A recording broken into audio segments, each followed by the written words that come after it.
Portland used to sell a dream. For years, it was one of America's most magnetic cities, creative, walkable, fun. A place where people wanted to build a life. Now, that momentum has flipped. Instead of asking how to move in, more people are asking how to get out. And the truth is, Portland's problems go way deeper than one headline or one easy talking point. Yes, homelessness matters, but it is only one piece of a much bigger breakdown. Today, we're breaking down the biggest reasons people are leaving Portland, Oregon.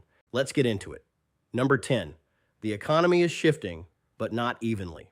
Portland's job market has changed fast. Older employment sectors that used to support thousands of workers have either shrunk, automated, or disappeared altogether.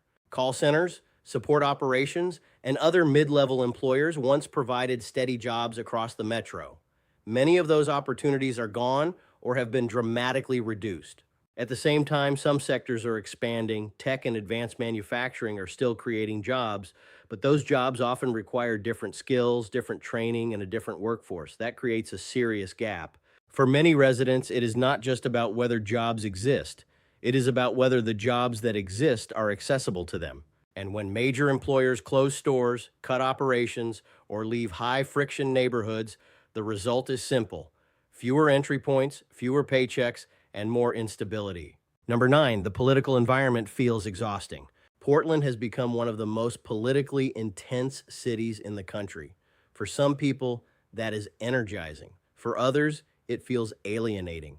The bigger issue is not just ideology, it is polarization. A growing number of residents feel like the city is governed by extremes. Practical problem solving often takes a back seat to signaling, posturing, and constant conflict. Because Portland's politics do not always reflect the rest of Oregon, the disconnect feels even sharper.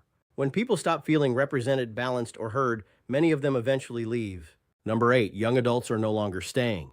Portland used to be a magnet for younger people. It had culture, nightlife, walkability, music, weirdness, and identity. It felt affordable enough to experiment in. You could be early in your career and still feel like the city belonged to you.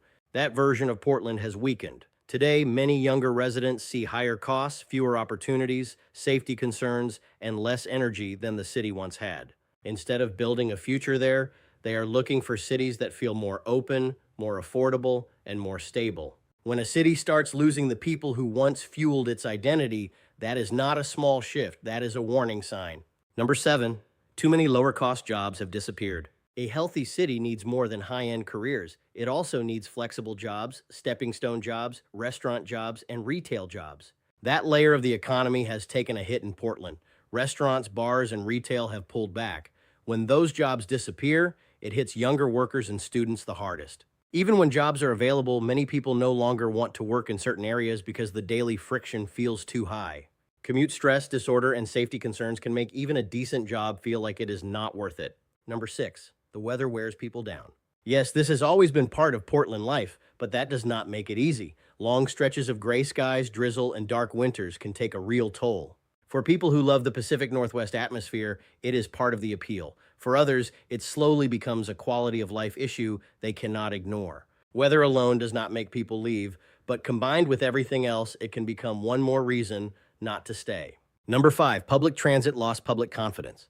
Portland once had a reputation for practical, usable transit. For a lot of residents, especially younger ones, that was a huge advantage. You did not need a car. But when riders stop feeling comfortable, the system starts losing its value.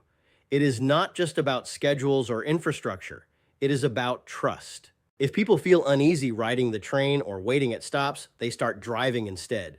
That adds more cars to the road, more congestion, and more frustration across the region. Number 4, crime changed the way the city feels. Even before you look at statistics, people can feel when a city changes. Businesses getting hit repeatedly, more theft, more visible disorder, more stories about shootings, break-ins, and property crime. That changes how residents move through the city, where they go, and whether they still feel connected to it. Perception matters, but lived experience matters more. When families, workers, and business owners start adjusting their routines around fear or inconvenience, the damage is already happening. For a city that once felt notably safer and more relaxed, that shift has been jarring. Number 3, the cost of living no longer matches the experience. This may be the biggest practical issue of all. People will pay high prices for a city that feels worth it, But when housing is expensive, rent is high, and the city experience feels diminished, residents begin asking the obvious question, what exactly am I paying for? That question is driving a lot of decisions right now. Portland is no longer the bargain alternative it once was for people leaving California or other expensive markets. And for younger residents, working families, and retirees, affordability has become harder to justify. When a city becomes expensive and frustrating at the same time, outmigration should not surprise anyone. Number two, Portland lost some of its identity. This one is harder to quantify, but people know it when they feel it. Portland used to have momentum. It had cultural gravity, it had personality. There was a sense that something was happening there. That energy helped offset the rain, the taxes, and the costs.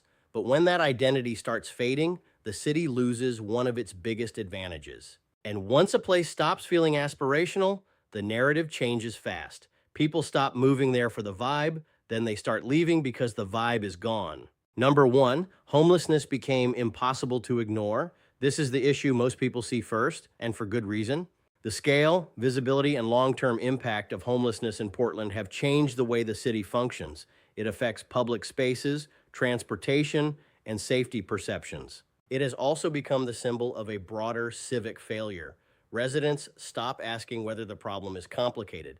They start asking why it remains so visible, so widespread, and so unresolved. And that is where Portland has struggled. The issue is deeply tied to addiction, mental illness, housing pressure, and public policy. It is complex. But for the average resident or business owner, complexity does not reduce the impact. They just know their city feels harder to live in than it used to. And that has been the breaking point. Portland still has natural beauty. It still has great neighborhoods. It still has people who care deeply about what the city could be. But right now, for many residents, that is not enough. When costs rise, safety drops, and the city loses its edge, people start making a different calculation. Not, how do I make it work here? But where would life work better? And that is why people are leaving Portland.